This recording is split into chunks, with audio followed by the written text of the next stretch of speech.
I can't believe I've actually gotten through what I talked about. I'm going to talk about two other issues. One is the change in slavery that was brought by Islam, and the second is abolition of slavery in Islam. It is not exaggeration. It is not, and I will happily go in front of the most skeptical academic audience and say this. This is not me doing some kind of Muslim cheerleading, Islam is great, Muslims invented ice cream. I'm not doing that kind of thing. This is completely true. The Quran and the Sunnah of the Prophet and the legal understanding of the early Muslim community completely revolutionized slavery in the Near East. And slavery in kind of what we would think of sort of the Western world, one of Central Asia, or Mediterranean world, Europe, and then the Americans. The main routes into slavery, the main ways that someone became a slave prior to Islam in the Near East were debt. You owed money, you couldn't pay, you became the person's slave. Capture, as a basically being raided. Self-dedition, which means giving yourself as a slave. This is, people don't know this, but many, many millions of people in human history gave themselves as slaves to other people. Why would they do this? Because they were starving, because they were poor, because they were foreigners in a place where no one to protect them. And being protected and taken care of was more important to them than their freedom. Selling your children into slavery. This is a major source of slaves in the ancient Near East, in India, until the 20th century, in Southeast Asia, in medieval Europe, was selling your children into slavery because you couldn't afford to keep them or because you owed money. Islam eliminated all of these. There is no debt slavery. And this is very clear in the Sharia. Every once in a while in Islamic history, you see it, for example, in Southeast Asia, in the 1500s and 1600s, you see some debt slavery. But this is a pre-Islamic tradition that continues. The Sharia prohibits debt slavery. The Sharia prohibits self-dedition. You cannot give yourself as a slave. The Sharia prohibits selling your children into slavery. So the major routes into slavery are all cut off completely.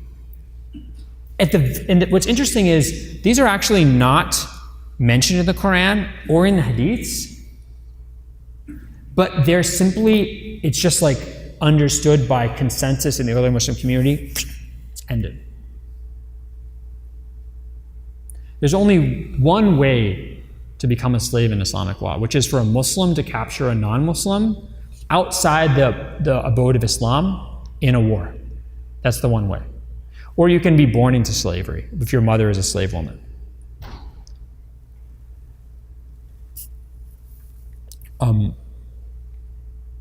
All right, another really important change that Islam brought for slavery was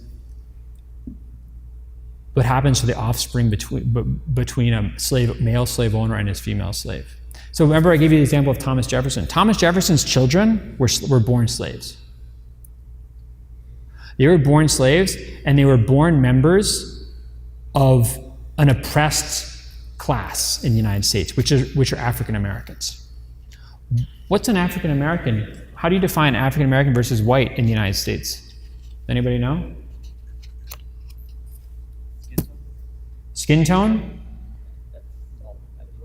I mean, can you be like, let's say all of my ancestors are white except for one person, but am I black or white? One drop means you're black. White means no blackness. Unless you're able to pass, which means no one can tell that you're black, you have black ancestry. But you can be extremely dark or you can be extremely light, but if you're black, you're black. And otherwise, you can't be part white. You're either white or you're fully white or you're black, right? If Thomas Jefferson had been a Muslim, his children would have been born free. They would have been born free. They would have been legitimate. They could inherit from him. Their mother would have been freed when their father died. and this is important, they would have had the same social standing as children born of a free wife. This is also agreed upon in Islamic law, completely. Very important. The offspring of a male slave owner and his female slaves are born free, they're legitimate, and they have the same social standing as people born of free women, of free wives. That's why almost all the Abbasid caliphs and all of the Ottoman sultans except one were children not of wives, not of free wives, but of slave women. This is what leads to what the scholar of African history, Ali Mazrui, rahimahullah, who died recently, called ascending miscegenation. Ascending miscegenation.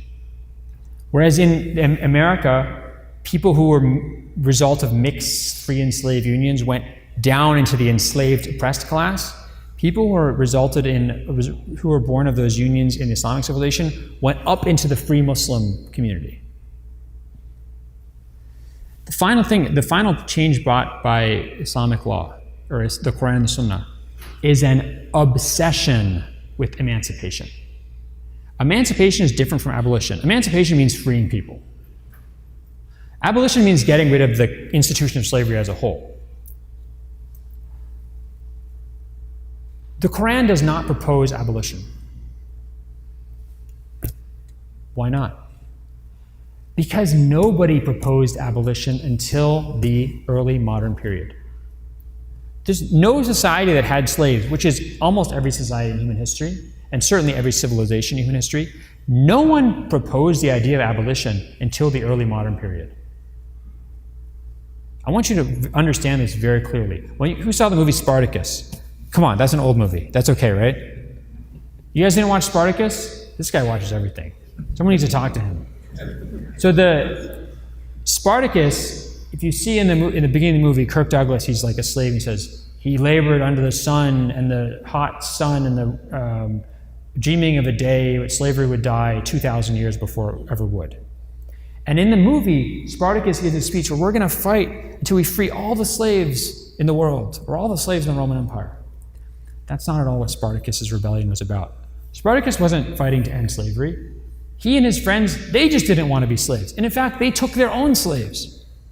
And all pre-modern slave rebellions, they're not trying to end slavery. They're just trying to get out of their own situation, slavery. And they very often took their own slaves. So yes, abolition is not indigenous to Islam, in the sense that it's not present in the Quran and the Sunnah. But it's not indigenous to any religion or any philosophy. It's only something that emerges as an idea in the early modern period, really in the 1700s. What the Quran and the Sunnah do is they provide an impulse and an impetus for emancipation that does not have an equal in any religious or philosophical tradition that I've seen, pre-modern religious or philosophical tradition. The Quran introduces a few things that are unprecedented. One is it ties the charity tax, the zakat, to freeing slaves. One of the 8 groups that can get zakat are slaves to help free themselves.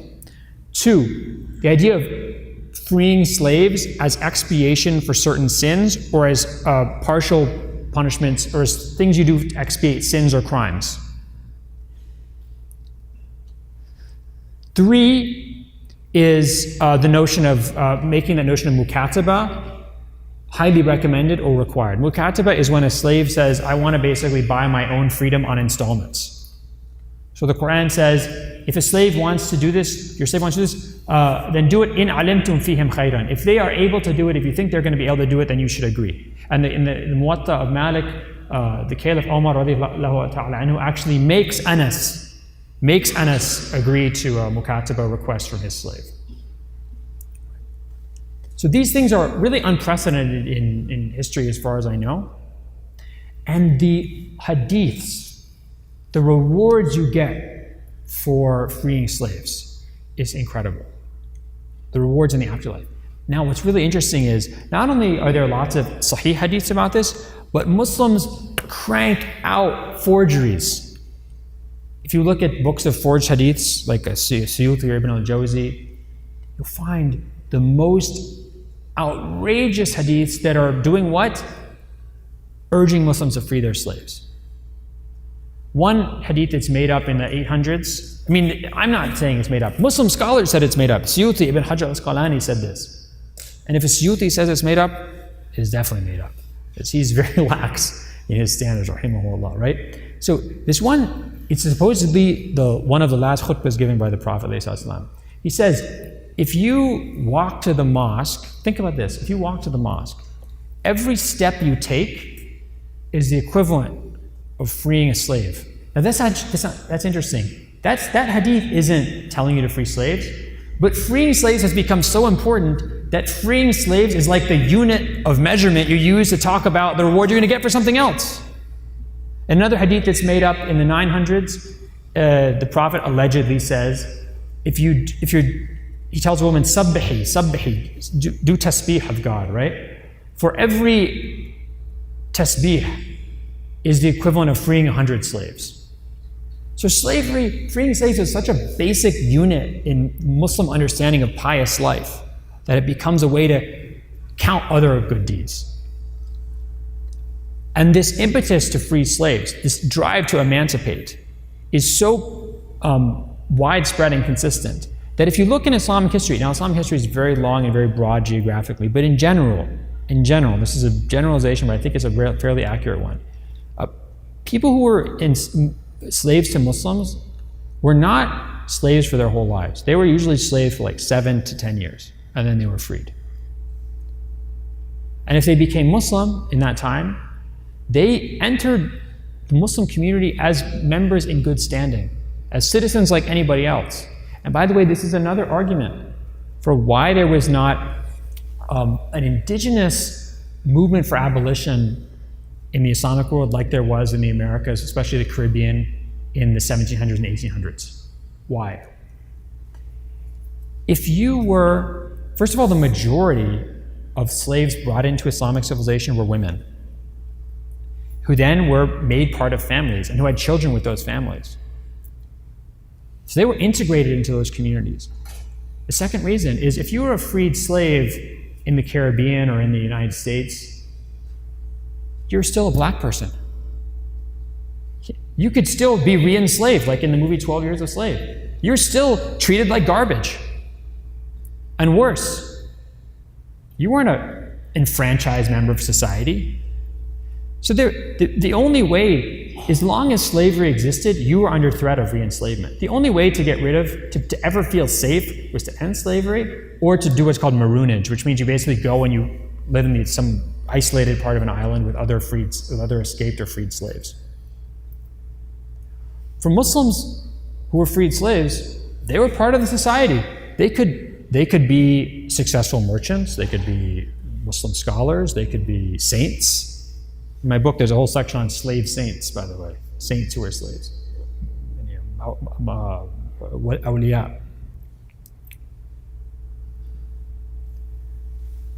The way that we can talk about abolition in the Islamic tradition, that I think is the most accurate, is to say that, and this is entirely authentic in the Sharia tradition, that